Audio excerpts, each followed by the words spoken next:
25 বছরের ইয়াং এই প্রজন্মটা, এই লেটেস্ট যে প্রজন্মটা, এদের অনেকেই জেনা করেছে, বিবাহ বহির্ভূত সম্পর্ক। এবং আমরা এখন জেনাকে অনেক সময় উস্কেও দেই, আমরা অনেক সময় এটাকে প্রমোটও করি, আমরা এটাকে ফ্যাশনও মনে করি। কারণ আমাদের ঢাকায় মানুষ বলে যে তোর গার্লফ্রেন্ড নাই, এটাই হচ্ছে ওদের কাছে অবাক করা বিষয়। সবাই ঘুরে, ঈদের দিন তুই ঘুরতে পারিস না? আমাদের ফ্যামিলির মধ্যে একজন বলতেছিল তার মেয়েকে, সবাই ঈদের দিনে বাইরে যায়, তুই যেতে পারস না? ঢাকায় এভাবে কথা বলে। আমরা এটাই ফ্যাশন, মানে আমরা জেনাকে উস্কেও দিচ্ছি। তার মানে 25 বছর আমরা অনেকে জেনাও করেছি। মাদকের সাথে সম্পৃক্ত কত পার্সেন্ট ইয়াং জেনারেশন আমাদের দেশে? ক্যালকুলেট করেন, আপনি গুগল করেন, দেখেন কত পার্সেন্ট আমাদের দেশে মাদক সেবন করেন। ইভেন এখন কিশোর গ্যাং বের হয়েছে, কিশোর গ্যাংয়ে অনেক যুবকরা যায়, অনেকে রাস্তাঘাটে মারামারি করে, অনেকে পলিটিক্যাল দলাদলির মধ্যেও আছেন অনেকেই। এবং এখানে ভাই ভাই রক্ত ঝরাই আমরা। উভয় মুসলিম, কিন্তু উভয় মুসলিম, জুমার দিন একসাথে নামাজ পড়ে। তাহলে এটা কোন দর্শন যেটা আমার ভাইকে শত্রু বানিয়ে দিল, আর পশ্চিমারা গাছের আড়ালে বসে বসে হাসছে? কারণ এই দর্শনগুলো তো ওরাই দিয়েছে। তো 25 বছরের পাপগুলো একটু ক্যালকুলেট করি। প্রিয় দিনী বোন, একটু হিসাব করবেন যে 25 বছর আপনি কতদিন পর্দা করেছেন, কত 25,000 মানুষ আপনার চেহারা দেখেছে কিনা, এই 25 বছরে কত হাজার মানুষ আপনার চেহারা দেখেছে। আর ছেলেরা আপনাকে দেখলে কখনো চেহারা সুরত দেখে না। বেগানা নারীর দিকে একটা ছেলে যখন তাকায় এবং সেক্সুয়াল ডিজায়ার নিয়ে তাকায়, তখন সে চোখ দিয়ে তাকে রেপ করে। ভেরি সরি টু সে যে আপনি প্রচুর চোখ দিয়ে রেপ হয়েছেন প্রিয় দিনী বোন। অনেকেই আপনাকে চোখ দিয়ে রেপ করেছে, আপনি বুঝতেই পারেন নাই। তো এই 25 ইয়ার্স আমরা অনেক কিছুই করেছি, অনেক কিছু করি নাই। এখন একটু আজকে সাদা একটা কাগজ নিয়ে আমরা একটা হিসাব করব যে আমরা 25 বছরে কি কি করেছি, কি কি করি নাই, কি কি পাপ করেছি, কি কি করি নাই, কি কি পুণ্য করেছি, কি কি করি নাই। আমি আগে মনে করতাম যে একটা খালেস তওবা ইনশাআল্লাহ আল্লাহ পাক সব মাফ করে দিবেন। আসলে আল্লাহ পাক মাফ করেই দিবেন, কিন্তু ভিতর থেকে স্যাটিসফাই হতে পারবেন না আপনি। এখন যদি আপনি এখান থেকে আমার এই লেকচারটা শুনে আল্লাহর ওলি হয়ে যান এবং আপনি বড় মুহাদ্দিস, মুফতি, দিনের বড় দায়ী ইলাল্লাহ, বড় পলিটিশিয়ান, বড় ইঞ্জিনিয়ার, মানে যারা ওয়ার্ল্ডকে ইসলাম স্ট্যাবলিশমেন্টের দিকে নেতৃত্ব দিচ্ছেন, এমনও মানুষ যদি আপনি হয়ে যান, আপনি এই 25 বছরের ঋণটা শোধ করতে পারবেন না। এই 25 বছরের ঋণ আপনাকে প্রতিনিয়তই ভিতরে ঢুকে মারবে আর কি, যেটা আমাদেরকেও মারে ভিতর থেকে। যে আমরা যদি আগে থেকে বিষয়গুলো বুঝতাম, যদি আরও আগে থেকে স্টাডি করতে পারতাম, আরও বেশি যদি আমি আলেম ওলামার সাথে মিশতে পারতাম, আরও যদি বেশি গভীরে যেতে পারতাম, তাহলে কতই না ভালো হতো। তো আমি আশা করি কথাগুলো আপনাদের কলিজায় পৌঁছাবে ইনশাআল্লাহ। এখন লাইফের এটা সবচেয়ে ভাইটাল পার্ট। এই সম্পর্কে আমি জাস্ট 2টা হাদিস বলে আস্তে আস্তে কনক্লুশনের দিকে যাচ্ছি। নবী সাল্লাল্লাহু আলাইহি ওয়াসাল্লাম বলছেন যে 7 শ্রেণীর মানুষকে আল্লাহ পাক কিয়ামতের দিনে আরশের ছায়া দিবেন। কত শ্রেণী ভাই? তার মধ্যে সেকেন্ড শ্রেণীটা হচ্ছে সেই যুবক নাশা ফি ইবাদাতিল্লাহি তাআলা, যে আল্লাহ পাকের ইবাদতে তার যৌবনকালটা কাটিয়ে দিয়েছে। এখনো বাকি আছে আপনার সামনে। যৌবনকাল কতটুকু? হয়তো 15 to 40। তার মানে এখনো 40 বা 50 বছর পর্যন্ত আপনার যৌবন টিকে থাকবে ইনশাআল্লাহ, যদিও এই যুগে থাকে না আর কি। আমরা তো ফ্যান্টাসিতে ভুগি অনেক সময়, 4টা বিয়ে। বাস্তবতা হচ্ছে এই যুগে একটাই ডিফিকাল্ট। একজনকে সন্তুষ্ট করে কি ডিফিকাল্ট। এখন সেই যুগ না তো, আমরা তো হর্স রাইড করি না, আমরা তো এক্সারসাইজ করি না, আমরা তো এখন অনেকে খেলিও না, আমরা ফাস্ট ফুড খাই, আমরা হাইজেনিক খাবার খাই না, আমরা আগেকার মানুষদের মতো অনেক কিছু করি না। এনভায়রনমেন্ট নষ্ট হয়ে গেছে, পলিউশন আছে, সব মিলে এখন আমাদের যৌবন যে 50 বছর পর্যন্ত থাকবে, এটা নিশ্চয়তা দেওয়া যাচ্ছে না যদি আমরা বেঁচেও থাকি। আর কত যুবক যুবতী ভাই বোন যে যৌবনকালেই চলে যায় তার তো ঠিক নাই। প্রিয় দিনী ভাইয়েরা, আমরা আলোচনা করছিলাম যৌবন সম্পর্কে। এই বিষয়ে আমি 2টো হাদিস বলার নিয়াত করেছিলাম। তো প্রথমটা শুনিয়েছি মোটামুটি, সেটা হলো নবী সাল্লাল্লাহু আলাইহি ওয়াসাল্লাম বলেছেন যে কিয়ামতের মাঠে আল্লাহ রাব্বুল আলামিন যে 7 শ্রেণীর মানুষকে তার আরশের ছায়া দিবেন, তার মধ্যে তৃতীয় শ্রেণী হচ্ছে সেই যুবক যে তার যৌবনকালটাকে আল্লাহর পথে উৎসর্গ করেছে বা কাটিয়ে দিয়েছে।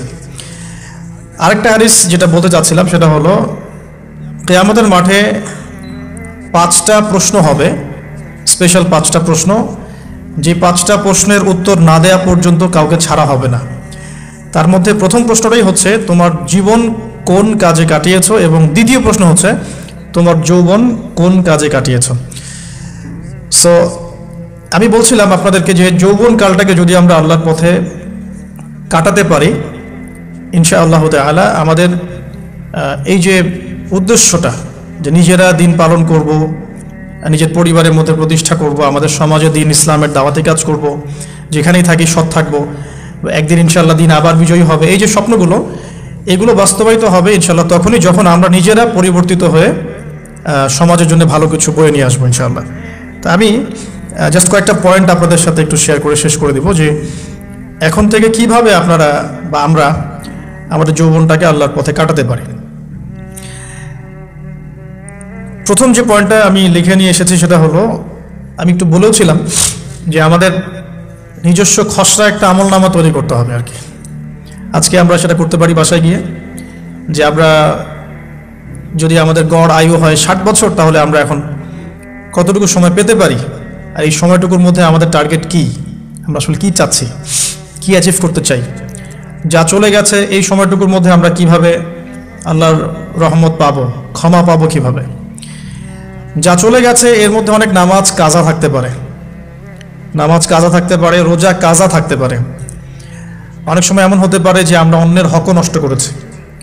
প্রথম যে কাজটা করা উচিত সেটা হলো খালেস তওবা। 1 নাম্বার, তাহলে আমরা বলতে পারি যদি আমরা এখন সংকটগুলো চিহ্নিত করে সমাধানের পথে হাঁটতে চাই, তাহলে আমাদের যৌবনটা আল্লাহর পথে উৎসর্গ করা ছাড়া কোনো অপশন নাই। উৎসর্গ বলতে আমি বোঝাচ্ছি কাটিয়ে দেয়া, আল্লাহর ইবাদত করে কাটিয়ে দেওয়ার কোনো বিকল্প নাই। তার জন্য প্রথমত আমাদের নিজেদের জীবনের কৃতকর্মগুলোর হিসাব নিকাশ মেলাতে হবে, 1 নাম্বার। আর 2 নাম্বার হচ্ছে বিশুদ্ধ তওবা করে আল্লাহর পথে ফিরে আসতে হবে। বিশুদ্ধ তওবা কিভাবে করবো এটা আমরা অনেকে বুঝি না। অনেকে মনে করি যে মুখ দিয়ে জাস্ট আস্তাগফিরুল্লাহ বললেই হয়তো তওবা হয়ে যায়। বিষয়টা এমন নয়। বিশুদ্ধ তওবা হচ্ছে আপনি আল্লাহর দিকে পরিপূর্ণ অভিমুখী হবেন, রুজু করবেন, এর নাম হলো বিশুদ্ধ তওবা। যে পাপগুলো করেছি এগুলোর জন্য ক্ষমা চাওয়া, এই পাপগুলো কোনোদিন করব না এরকম প্রত্যয় ব্যক্ত করা, আর যদি অন্যের সাথে সম্পৃক্ত কোনো হক থেকে থাকে সেটা ফেরত দেওয়া। তো আমরা আজকে গিয়ে সুন্দর করে ওযু করে 2 রাকাত নামাজ পড়তে পারি। 2 রাকাত নামাজ পড়ে আমরা আল্লাহকে বলতে পারি যে আস্তাগফিরুল্লাহাল্লাযী লা ইলাহা ইল্লা হুয়াল হাইয়ুল কাইয়্যুম ওয়া আতুবু ইলাইহি। আল্লাহ, আমি আমার জীবনের এই যে একটা বড় সময় তোমার থেকে দূরে ছিলাম, নামাজ কাজা হয়েছে, রোজা কাজা হয়ে গেছে, চোখের হেফাজত হয় নাই, জিনা হয়ে গেছে নাউযুবিল্লাহ, মাদকের সাথে সম্পৃক্ত ছিলাম নাউযুবিল্লাহ, আমরা মিউজিক্যাল ইনস্ট্রুমেন্ট প্লে করেছি, ইত্যাদি ইত্যাদি। এগুলো থেকে আল্লাহ আমরা আজকে তোমার কাছে তওবা করছি, ক্ষমা চাচ্ছি, এবং আগামী দিনগুলোতে তোমার হুকুম আহকাম মেনে চলার তৌফিক চাচ্ছি। 2টো জিনিস খুব প্রয়োজন, একটা হলো তৌফিক, একটা হলো দোয়া। আপনার প্রচেষ্টা আল্লাহর কাছে দোয়া করতে থাকা এবং আল্লাহর কাছে তৌফিক কামনা করতে থাকা। আল্লাহ পাক যাকে ইচ্ছা তাকে তৌফিক দিয়ে থাকেন। আল্লাহ রাব্বুল আলামিন যাকে ইচ্ছা তাকে তৌফিক দিয়ে থাকেন। যে আল্লাহর কাছে যত বেশি চাইবে আল্লাহ পাক তত বেশি দিবেন ইনশাআল্লাহ। তো এই জন্য চেয়ে নিতে হবে, প্রথমত চেয়ে নেবেন যে আল্লাহ আপনি আমাকে তৌফিক দিন যাতে করে আমি আমার পুরো জীবনটাকে আপনার ইবাদতে কাটাতে পারি, আরও সে ছায়া পেতে পারি। আল্লাহ কবুল করুন, আমিন। এখন ইস্তেগফার করার পর যার যার হক তাকে তাকে ফিরিয়ে দেওয়া উচিত। যদি আপনি বা আমি আল্লাহ না করুক কারো হক নষ্ট করে থাকি, সেটা ফিরিয়ে দিতে হবে। এই হক নষ্ট ফিরিয়ে দেওয়ার মানে এটা নয় যে গার্লফ্রেন্ডকে কথা দিয়েছিলেন বিয়ে করবেন, সেখান থেকে ফিরে আসা যাবে না, ব্যাপারটা কিন্তু এমন নয় আর কি। এরকমও প্রশ্ন আমাদের কাছে অনেকে করেছেন যে আমি তো আমার গার্লফ্রেন্ডকে কথা দিয়েছিলাম যে আমি তোমাকে ছাড়া আর কাউকে বিয়ে করবো না, তো এখন কি আমি ফিরে আসলে, তওবা করে ফিরে আসলে কি এর জন্য আল্লাহ আমাকে ধরবেন কিনা? মনে রাখবেন, শয়তান হচ্ছে এই পৃথিবীর সবচাইতে ইন্টেলেকচুয়াল প্রাণী। সিরিয়াসলি, ও যে এত বেশি স্মার্ট যেটা আমাদের চিন্তার বাইরে। যখন শয়তান সরাসরি মানুষকে পথভ্রষ্ট করতে ব্যর্থ হয়, তখন কিছু নেক সুরত ধারণ করে। দিনী ভাই দিনী বোন, এটা নেক সুরত, ঠিক আছে। তারপরে দাড়ি টুপিওয়ালা মানুষের মধ্যে এটা ঢুকিয়ে দেওয়া যে আমি তো অনেক আবেদ মানুষ, পরেজগার, ওরা তো ককরোচ। দেখবেন বেশি না, 1 মাস যদি কেউ নামাজ পড়ে, 1 মাসে 10টা বই পড়াশোনা করে, ইসলাম সম্পর্কে একটু ঘাটাঘাটি করা শুরু করে, অন্যদের সাথে কথা বলার ক্ষেত্রে তার যে বডি ল্যাঙ্গুয়েজ, এটা খেয়াল করবেন। তো শয়তান কিন্তু অনেক স্মার্ট, এভাবে শয়তান অনেকভাবে মানুষকে প্রতারিত করতে পারে। সো শয়তানের নেক স্রোতে ধোকায় পা দিবেন না। আল্লাহ পাক আমাদের সবাইকে হেফাজত করুন, আমিন। খুব ভালো একটা কাজ করছি মনে করেন, একটা বড় প্রজেক্ট করছি সারা বাংলাদেশ ব্যাপী, একটু মনের মধ্যে ঢুকিয়ে দিল যে মানুষ তো দেখুক, মানুষ ভালো বলুক, যথেষ্ট আমল ধ্বংস হওয়ার জন্য। এতটুকু যথেষ্ট আমল ধ্বংস হয়ে যাওয়ার জন্য। আল্লাহ মাফ করুক আমাদেরকে। তো প্রথমে প্রিয় ভাই তওবা করে ফিরে আসা, যার যার হক তাকে তাকে ফেরত দিয়ে দেওয়া। এরপরের সবচাইতে ইম্পর্টেন্ট জায়গাটাই হচ্ছে ইলম অর্জন করা। যেখানে আছেন সেখানেই থাকবেন, মানে যে যে প্রতিষ্ঠানে যে সাবজেক্টে পড়ছেন, এখন আপনাদের প্রায় জীবনের 20টা বছর চলে গেছে। এখন সবার পক্ষে আবার ইউটার্ন করে জিরো থেকে স্টার্ট করা পসিবল না, এবং এটা বুদ্ধিমানের কাজও হবে না। এটা বুদ্ধিমানের কাজও হবে না। ওই সেকশনে যারা আছেন তাদের সংখ্যা কিন্তু প্রচুর, যারা দিনই লাইনে পড়াশোনা করছেন, ঠিক আছে। আল্লাহ চাইলে তাদের মধ্য থেকেই ইনশাআল্লাহ এমন অনেক বড় বড় মুফতি, মুহাদ্দিস, ইমাম তৈরি হবেন যারা ধর্মীয় অঙ্গনে নেতৃত্ব দিবেন ইনশাআল্লাহ। আর যদি দেখা যায় তারা তাদের দায়িত্ব পালন না করেন, তখন আল্লাহ পাক জেনারেল থেকে মানুষ উঠায় নিয়ে আসবেন। এটা আল্লাহ পাকের কৌশল, আল্লাহ পাক করতে পারেন। এখন আপনি কি করবেন? যেহেতু আপনারা 20-25 বছর পার করে আসছেন, যে সাবজেক্টে পড়ছেন কন্টিনিউ করতে থাকবেন। যদি এনভায়রনমেন্ট থাকে ফ্রি মিক্সিংয়ের, এখানে আপনি আপনার চোখকে হেফাজত করার চেষ্টা করবেন সর্বোচ্চ। এ ব্যাপারে আমি একটা বই সাজেস্ট করি। এই বইটা পড়লে ইনশাআল্লাহ আপনার অন্তরের মধ্যে এই বিষয়গুলো কমে আসবে ইনশাআল্লাহ। সেটা হলো তাসকিয়া, ও আরেক নামে এসেছে, সেটা হলো তাসাউফ ও আত্মশুদ্ধি। তাসাউফ ও আত্মশুদ্ধি পুরো ওয়ার্ল্ডের ওয়ান অফ দ্য মোস্ট, বলবো যে অনারেবল একজন আলেমে দিন, টপ 10-এর মধ্যে একজন, আল্লামা তাকি উসমানী দামাত বারাকাতুহু, তার লেখা বই তাসাউফ ও আত্মশুদ্ধি। বাংলাদেশে যে মাকতাবাতুল আশরাফ তারা প্রকাশ করেছে। এই বইটা যদি পড়েন, আপনার মনের মধ্যে নফসের যে খারাপ রিপুগুলো, এগুলো আস্তে আস্তে কমতে থাকবেন সব। এবং এই বইটা আমি বলি যে বারবার পড়া উচিত, বারবার পড়া উচিত।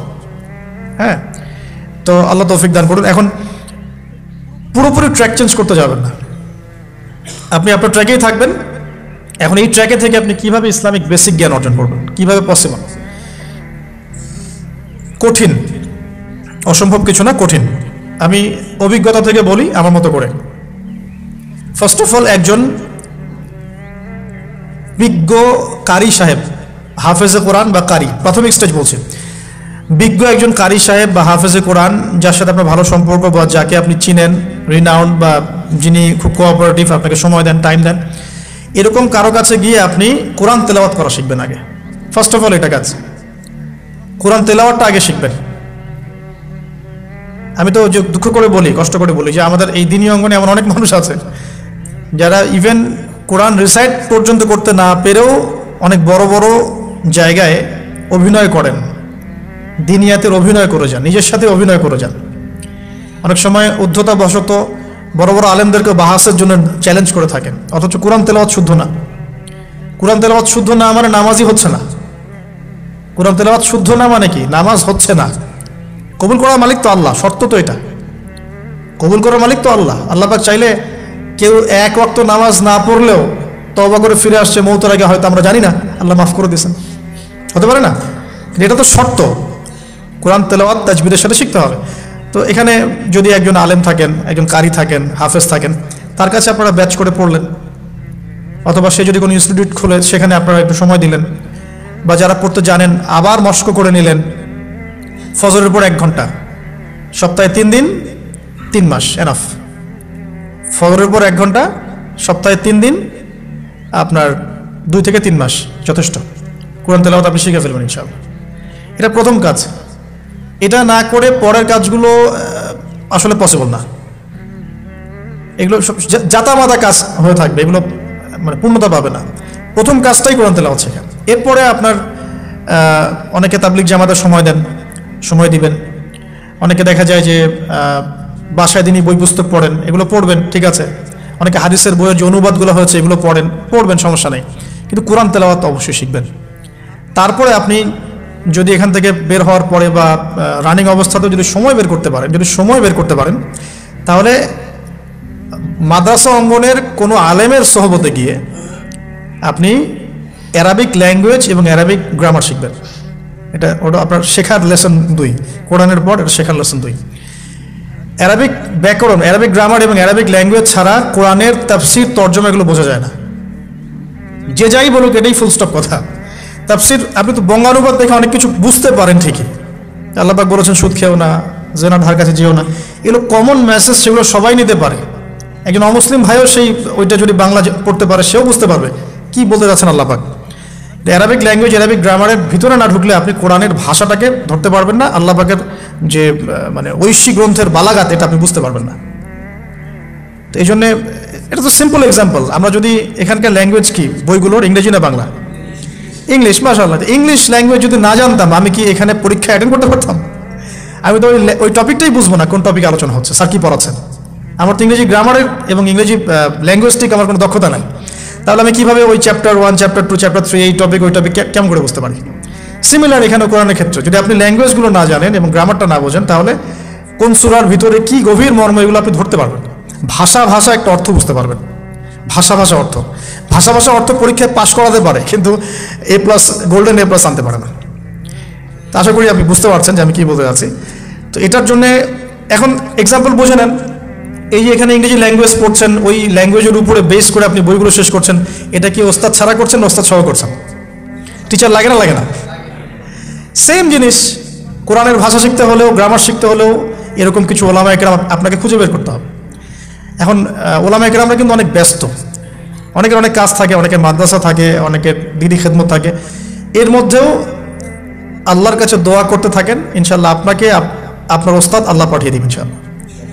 আল্লাহ পাক কাউকে ওস্তাদ ছাড়া রাখবেন না। তো ওস্তাদের কাছে আপনার বিহেভিয়ার কেমন হবে? এখন আপনি টিচারের সাথে যেমন বিহেভিয়ার রাখেন সেরকম, তিনি সবক দিবেন, আপনি সেটা বাসায় কভার করবেন, নতুন পড়া নিবেন, আবার পড়া দিবেন, এইভাবে আস্তে আস্তে 4-5টা ক্লাসিক্যাল অ্যারাবিক গ্রামারের বই যদি কভার করতে পারেন, ইনশাআল্লাহ আপনি কোরআনের এই যে আলহামদুলিল্লাহি রাব্বিল আলামিন পড়ছেন অর্থটা নিজেই বুঝতে পারবেন।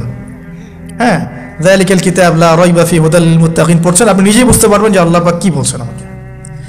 তো এই যোগ্যতাটা অর্জন না করলে সত্যিকার অর্থে আমরা যে কোরআনিক সমাজ যেটা বলি আর কি বড় গলায়, এটা আসলে বাস্তবায়িত হবে না, এটা আমার মত।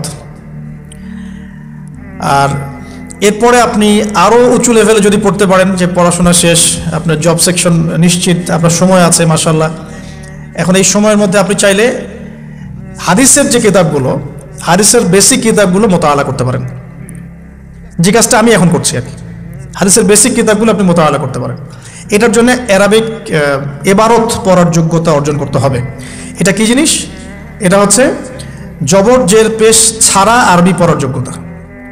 এখন যে কোরআন তেলাওয়াতটা আপনি শিখবেন সেটা হচ্ছে জবর জের পেশ দেয়া কোরআন আপনি পড়বেন, তাই না? কিন্তু হাদিসের যে বইগুলো আছে এই বইগুলোর মধ্যে কিন্তু কোনো জবর জের পেশ দেয়া থাকে না। মৌলিক কিতাবের কথা বলছে, মৌলিক যে বইগুলো, অনেকে মনে করেন অনুবাদ করা বইগুলোই মনে হয় মূল বই। এগুলো হচ্ছে ওই বইগুলোর অনুবাদ, আংশিক অনুবাদ, পুরোপুরি অনুবাদ নয়। মূল বইগুলো পড়তে হলে এবারও পড়ার যোগ্যতা অর্জন করতে হবে। এটা level 3, Arabic grammar, Arabic language শেখার পর এই লেভেলে মানুষ যায়। আর একটু ধাপগুলো চিন্তা করতে থাকেন, কোন ধাপে গিয়ে কোন বইগুলো পড়তে হয়। আর অনেক সময় আমরা কি উদ্ধত আচরণটাই না করি হুজুরদের সাথে, আলেমদের সাথে, স্কলারদের সাথে, বিকজ আমাদের সামনে একটা চমৎকার প্ল্যাটফর্ম আছে ফেসবুক, তাই না? এখানে তো মানে রাত দিন, দিন আর রাত, একে রাতকে দিন বানানো যায়, দিনকে রাত বানানো যায়। হ্যাঁ, এখানে ওই যে আলোর প্রতিসরণের মতো হয় আর কি, সাইজ এতটুকু, বিম্ব হবে এত। তো আল্লাহ মাফ করুক আমাদেরকে। এখন হাদিসের মোতালা যদি করতে না পারেন, ওই পর্যায়ে যেতে না পারেন, তাহলে কি? তাহলে ওই হাদিসের মধ্যে যে কিতাবগুলো বাজারে অনুবাদ হয়েছে ওগুলো পড়তে হবে। যেমন অনুবাদ হয়েছে ফয়জুল কালাম একটা হাদিসের কিতাব, মাদ্রাসায় পড়ানো হয়। এর মধ্যে চমৎকার অনেকগুলো হাদিস আছে, প্রায় সম্ভবত 1000-এর বেশি হবে। এরপরে মোতালা করতে পারেন আপনি মিশকাতুল মাসাবিহ, এই বইটাও অনুবাদ হয়ে গেছে, এটাও ভালো কিতাব মাশাআল্লাহ। এরপরে আছে রিয়াদুস সালেহিন, এটাও একটা চমৎকার কিতাব। বুলুগুল মারাম মিন আদিল্লাতিল আহকাম, এটা একটা কিতাব আছে, এটাও মোতালা করতে পারেন হাদিসে। এরপরে আছে আপনার এখন যেটা বলছি, ইসলামিক ফাউন্ডেশন হয়েছে অনেক আগেই। এছাড়া বাংলা বাজার ঢাকায় যে ইসলামিক লাইব্রেরিগুলো, প্রকাশনা সংস্থাগুলো আছে, তারা মোটামুটি আবু দাউদ, তিরমিজি, নাসাই, ইবনে বাজা, কোনো প্রকাশনী বুখারী মুসলিমের কিছু ভার্সনও অনুবাদ করেছে। তবে এই উঁচু লেভেলের হাদিসের কিতাবগুলো শুরুতেই হাত দেওয়া যাবে না, এটা একটা মাথায় রাখবেন। শুরুতেই এই বড় বড় কিতাবগুলো হাত দেওয়া যাবে না। প্রথমে মানে আমরা তো আগে এসএসসি ইন্টার পাস করে এখানে আসছি না, নাকি আগে ডাইরেক্ট এখানে পড়তে গেছি? একই বিষয়। ওরকম ফয়জুল কালামের মতো বইগুলো আগে পড়তো, ফয়জুল কালাম, আলফিয়াতুল হাদিস, রিয়াদুস সালেহিন, মিশকাত, এগুলো আগে পড়বেন। তারপরে গিয়ে যদি যোগ্যতা হয় ওই বইগুলো হাত দিবেন। তবে অনেক সময় দেখা যাবে একটা হাদিস বুঝতে পারছেন না, কোরআনের আয়াত বুঝতে পারছেন না, ওই অবস্থাতেই ওই হাদিস এবং ওই কোরআনের আয়াতকে রেখে দিবেন। এটাকে নিয়ে কোনো রকমের কনক্লুশনে চলে যাবেন না, আর ওইটাকে নিয়ে প্রচার করতে যাবেন না। বরং এগুলোকে একত্রিত করে সপ্তাহে একদিন আবার আলেমের কাছে চলে গেলেন, ওস্তাদ এগুলো বুঝি নাই, লাস্ট উইকে আমি এগুলো পড়েছি, এটা বুঝি নাই, তিনি বুঝিয়ে দিবেন ইনশাআল্লাহ। এগুলো পড়াশোনা। এর পাশাপাশি আমি বলছি বিষয়ভিত্তিক ইতিহাসের বই চলে আসছে, ইসলামের ইতিহাসের বই চলে আসছে, তারপরে সিরাতের অনেক বই বাজারে চলে আসছে, প্রায় 40-45টা বই পাওয়া যায় সিরাতের এখন বাংলাদেশে। তারপরে ফিকহের অনেক বই অনুবাদ হয়ে গেছে। এছাড়া আকিদার অনেক বই পাওয়া যায়। সবচেয়ে ভালো হয় যে আকিদা তাহাভিয়া বইটা পড়তে পারেন, এই বইটা পড়লে অনেক চমৎকার হবে। এর পাশাপাশি বরেণ্য ওলামায়ে কেরামদের বই পড়বেন। মানে বরেণ্য ওলামায়ে কেরাম কারা? যারা পুরো ইসলামিক বিশ্বে স্বীকৃত, যারা কোনো সাম্প্রদায়িকতা বিলং করেন না, যে আমি এই সম্প্রদায়ের মানুষ, আমি ওই সম্প্রদায়কে মুসলিম মনে করি না, এরকম না। যারা বরেণ্য রিনাউন্ড ওলামায়ে কেরাম সারা ওয়ার্ল্ডে। এই যে বললাম আল্লামা তাকি উসমানী হাফিজাহুল্লাহ, একজন বরেণ্য আলেম, তার যে কোনো কিতাব চোখ বন্ধ করে পড়তে পারেন, কোনো সমস্যা নেই। বাংলাদেশে আব্দুল মালেক সাহেব হাফিজাহুল্লাহ, মার্কাজুদ দাওয়ার পরিচালক, একজন বরেণ্য আলেম। আশরাফ আলী থানভী রাহিমুল্লাহ একজন বরেণ্য আলেম। হানাফি কওমের ফিকহে এরকম অনেক বরেণ্য ওলামায়ে কেরাম আছেন। তারপরে আরবের মধ্যে এমন অনেক বরেণ্য আলেম আছেন, শেখ উসাইমিন, শেখ বিন বাজ, সলে আল ফাউজান, এরকম অনেক বড় বড় আলেম আছেন যারা রিনাউন্ড ওলামায়ে কেরাম। তাদের কিতাবগুলো আপনি পড়তে পারেন, কিন্তু যাদের মানে লেখা এবং গবেষণাগুলো ছাত্র পর্যায়ের, এগুলোকে আপনি প্রামাণ্য বই বানাবেন না। তো প্রামাণ্য বই পড়বেন আর আলেমের সাথে সম্পর্ক রাখবেন। দুটো যখন একসাথে থাকবে তখন আপনি কিছু আটকে গেলেও তার সাথে পরামর্শ করে একটা কনক্লুশন খুঁজে পাবেন। এগুলো হলো জাস্ট বই সংক্রান্ত কথা বললাম। এখন এগুলো হচ্ছে সবচেয়ে বড় বিষয়টা হচ্ছে, এগুলোর চাইতে বেশি বড় বিষয় হচ্ছে যে কোনো একজন, অন্তত পক্ষে একজন, আপনি চাইলে 10 জনের সাথেও রাখতে পারেন, কিন্তু অন্তত পক্ষে একজন মুহাক্কিক আলিমের সাথে আপনি সম্পর্ক রাখবেন পরামর্শের জন্য। অন্তত পক্ষে একজন মুহাক্কিক আলেমের সাথে, মানে হকপন্থী মুহাক্কিক আলেমের সাথে আপনি সম্পর্ক রেখে চলবেন। এটা অনলাইনের যুগ, এটা তো কিন্তু সহজ। আর সম্পর্ক শুধু অনলাইন কেন্দ্রিক হবে এমনটাও বলছি না। তার সাথে সাক্ষাৎ করবেন, তার কাছে নসিহত নেবেন, তার কাছে গিয়ে কিছু পড়বেন, হ্যাঁ, তাকে দেখবেন তিনি কিভাবে আমল করেন, ব্যক্তি জীবনে তিনি কেমন, তিনি আপনাকে কী নসিহত করেন, তার সাথে মিশবেন। সোহবত মানে কি? মানে আমরা কি শুধু টিচারদের মানে পড়াশোনাগুলোই ফলো করি না, টিচারকে দেখিও বটে। আমরা বস্তুবাদী এডুকেশনের ক্ষেত্রে হয়তো অত কেয়ার করি না, টিচার যেটা পড়াচ্ছেন ওটা জাস্ট টুকে নেই, পরীক্ষা পাশ করলেই হইল। আমরা টেন্ডেন্সি এমন, কিন্তু ইসলামিক এডুকেশনটা কিন্তু এমন নয়। সাহাবায়ে কেরাম রাদিয়াল্লাহু আনহুম আজমাইন তারা এই আমাদের মতো কাগজের বই পুস্তক পড়ে ইসলাম শেখেন নাই। কীভাবে শিখেছেন তাহলে? সরাসরি নবীকে দেখে শিখেছেন। নামাজ পড়তে গিয়েছেন, দেখেছেন নবী কেমন করে নামাজ পড়েন, দেখছেন নবী কেমন করে হাঁটেন, দেখছেন নবী কেমন করে কাপড় পরেন, দেখছেন নবী কেমন করে আতর ইউজ করেন, কেমন করে তিনি হাসেন, কেমন করে মানুষের সাথে মেশেন, হ্যাঁ, কথা বলার সময় কেমন করে মানুষের দিকে তাকান। খুঁটে খুঁটে একটা একটা করে নিয়ে হাদিসের এক একটা অধ্যায় রচিত হয়েছে। নবী কেমন করে তাকান, নবী কেমন করে মেসওয়াক করেন, নবী কেমন করে হাসেন, এগুলো আপনি অধ্যায় পাবেন। ইভেন আপনি অধ্যায় পাবেন নবী কেমন করে চুল আঁচড়ান। তাহলে আপনি দেখেন সাহাবীরা কিভাবে খুঁতে খুঁতে নবীকে দেখেছেন। বলা হয় আব্দুল্লাহ বিন মাসউদ রাদিয়াল্লাহু আনহু সম্পর্কে, তিনি নবীকে এত বেশি কপি করতেন হাঁটা চলা কথাবার্তায় যে নবী সাল্লাল্লাহু আলাইহি ওয়াসাল্লামের পরের যুগের অনেক মানুষ এসে দ্বিধাদ্বন্দ্বে পড়ে যেত যে রাসূল সাল্লাল্লাহু আলাইহি ওয়াসাল্লামকে দেখছি নাকি। এমনভাবে কপি করতেন, এমনভাবে। সো এখানে আমি সোহবতের বিষয়টা বোঝাতে যাচ্ছি যে কোনো অন্তত পক্ষে একজন মুহাক্কিক আলেমের সাথে সম্পর্ক রাখবেন। অন্তত একজন, আপনি চাইলে 10 জন 20 জন 50 জনের সাথে রাখতে পারেন। অন্তত পক্ষে একজন যাকে দেখে আপনি শিখবেন, আপনার স্টাডিগুলোকে, আপনি যেটা সমস্যা ফেস করছেন সেগুলোকে তার সামনে পেশ করতে পারেন। এটা আমি খুঁজে দিব না আপনাদেরকে, নাম বলেও দিব না, আমি কার কার সাথে সম্পর্ক রেখে চলি এটা আমি বলবো না, এটা আপনাকে খুঁজে বের করতে হবে। তবে এখানে আমি একটা কথা বলে দিব যে যেহেতু আমরা সব সাধারণ মানুষ, আমরা তো কেউ স্কলার নই, এখানে আমরা কেউ মানে যেটা বলি যে মুজতাহিদ, ইজতেহাদ করার যোগ্যতা রাখি না আমরা এখানে কেউ, সেক্ষেত্রে অবশ্যই আমাদেরকে পূর্বসূরি ওলামায়ে কেরামদেরকে ফলো করতেই হবে। কারণ কোরআন সুন্নাহ নতুন করে গবেষণা করে আপনি তো সব মাসআলা বের করতে পারবেন না। এই কারণে আমাদেরকে মাযহাব মানতে হয়, এটা খারাপ কিছুই না। এটা নিয়ে অনেক কথা সমাজে এখন শুনি, দেখি, দরকার নাই, আমরা লা মাযহাবী, আমরা এইটা আমরা সেটা।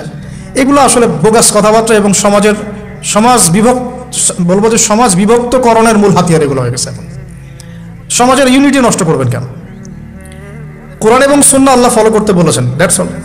কোরআন সুন্নাহ আপনি কি, এখন আমি যদি আপনাকে কোরআন এই যে দিলাম, নেন কোরআন, নেন তাফসির ইবনে কাসির, নেন তাফসির জালালাইন, নেন আপনি তাফসিরে মারিফুল কোরআন, নেন এইটা, এই যে বুখারী নেন, মুসলিম নেন, তিরমিজি, আবু দাউদ, নাসাই সব নিয়ে নেন, এখন আপনি কি গবেষণা করে সব মাসআলা আমাকে দিতে পারবেন?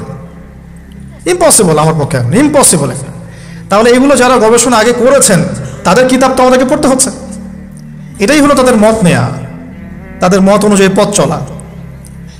তো এই জিনিসগুলো নিয়ে যারা বাড়াবাড়ি করছে এটা খুবই দুঃখজনক। যে অবশ্যই কোরআন সুন্নাহকে ফলো করতে হলে আমাদেরকে হকপন্থী উলামায়ে কেরামের সোহবতে যেতেই হবে, তাদের বইপত্র, লেকচার, তাদের নসিহত, তাদের ফিকহের কিতাব এগুলো আমাদের ঘাটতে হবে। আদারওয়াইজ আমরা সরাসরি কোরআন সুন্নাহর দাবি করলেও মানতে পারবো না, সরাসরি কোরআন সুন্নাহ মানিয়ে দাবি করলেও মানতে পারবো না, বিকজ আমি তো কোরআন সুন্নাহর সব জ্ঞান রাখি না। ক্রিপ্টোকারেন্সি হালাল না হারাম আমি যদি আপনাকে এখন প্রশ্ন থ্রো করে দিই, নেন সব বই দিয়ে দিলাম কোরআন সুন্নাহর, আপনি কি ঘেটে আমাকে অ্যান্সার দিতে পারবেন? তাহলে এটা ঘাটবে কারা? যারা এটা ঘাটার যোগ্যতা রাখে। তারা ঘেটে যখন একটা প্যানেল করে একটা ফতোয়া যখন আসবে যে না এটাই, তখন আমরা সেটাকে ফলো করব, দ্যাটস অল। এই জিনিসটা রাসূল সাল্লাল্লাহু আলাইহি ওয়াসাল্লামের যুগেও ছিল, সাহাবীদের যুগেও ছিল, তাবেঈনদের যুগেও ছিল, এটা আস্তে আস্তে চলে আসছে এই পর্যন্ত। তো এখানে ক্লাসিক্যাল যে ইসলাম চলছে এখানে থাকলে আপনার বিভ্রান্ত হওয়ার কোনো চান্স নাই। কিন্তু এর আশপাশে ব্যাঙের ছাদের মতো অনেক মতাদর্শ এসেছে এখন, নতুন নতুন অনেক। এগুলোতে পা দিলে নেক্সট শুরুতে ধোকা খাবেন শয়তানের মতো। ওই যে বললাম, শয়তান নেক্সট শুরুতে ধোকা দেয়, মনে হবে যে আমি তো সরাসরি কোরআন সুন্নাহ ফলো করি।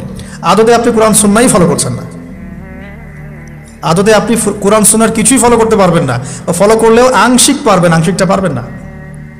একটা মাসআলা মনে করেন, একটু বলেন এই জায়গায়, একটা মাসআলা মনে করেন এসেছে যে আমরা বর্তমান অর্থ ব্যবস্থায় আমরা কিভাবে আমাদের ব্যাংকিং সিস্টেমটা সাজাবো, ধরেন একটা মাসআলা এসেছে। এখন এই বিষয়ে যদি আমরা ইকোনমিক্সের উপর দক্ষ ওলামায়ে কেরামদের শরণাপন্ন না হই, আমরা কি অ্যান্সার নিতে পারবো? আমি কি পারবো উত্তর দিতে? আপনি কি পারবেন? যে কোরআন এবং সুন্নাহ গবেষণা করেছেন এবং যার কাছে অর্থনীতির জ্ঞান আছে, ওই রকম মুহাক্কিক কোনো আলেম আপনাকে বলতে পারবে এখন আমাদের কি করা দরকার। এই জিনিসটাই যদি আমরা বাংলাদেশের সংবিধান সম্পর্কে জানতে চাই, আমাদেরকে আইনজীবীর কাছে যেতে হবে। আমরা যদি রোগ নির্ণয় করতে চাই, ডক্টরের কাছে যেতে হবে। এখানকার ইঞ্জিনিয়ারিং যা পড়ানো হয় আমি কি সেটা বলতে পারবো? তাহলে আমাকে এখানকার স্যারের কাছে যেতে হবে, স্যার এখানকার বিষয়টা কি আমাকে একটু বুঝাই দেন। তখন তিনি তার জ্ঞান থেকে এবং তার জ্ঞানের সোর্স থেকে ঘেটে ঘেটে আমার জন্য কিছু সমাধান বের করে দিবেন, আমি তো সেটা ফলো করবো। তো এই ফলো করা জিনিসটাকে যারা নেগেটিভলি উপস্থাপন করছেন এটা ঠিক না, এটা একটা উদ্ধত আচরণ হচ্ছে, অহংকার হচ্ছে। এই ফিতনাগুলো থেকেও বেঁচে থাকতে হবে। এই জন্য আমি বললাম অন্তত একজন মুহাক্কিক আলেমকে ধরে বসে থাকবেন। এটা আমি কিন্তু পীর মুরিদি বোঝাচ্ছি না, ঠিক আছে? আমি বোঝাচ্ছি যে আপনি মানুষের সোহবতে থাকবেন, পরামর্শ ভিত্তিক, যে কোনো একজন হকপন্থী আলেম। এখন এরপর কি? এরপরে আপনি পড়াশোনা চালিয়ে গেলেন, আলেম আপনার কাছে পরিচিত আছেন, আপনি টাচে আছেন, পড়াশোনা করছেন, কোনো হাদিস মোতালা করছেন, মাশাআল্লাহ দ্বীনের জ্ঞান অর্জন করছেন। এখন আপনি আপনার সাধ্যমতো দাওয়াতি কাজ করবেন। যতটুকু দাওয়া আপনার দেওয়ার যোগ্যতা আপনি অর্জন করেছেন বা পারছেন, অতটুকু ছোট ছোট করে 5 মিনিট, 10 মিনিট, একটা হাদিস, 2টা হাদিস, এভাবে মানুষের মধ্যে ইসলামটাকে প্রচার করতে থাকেন ইনশাআল্লাহ।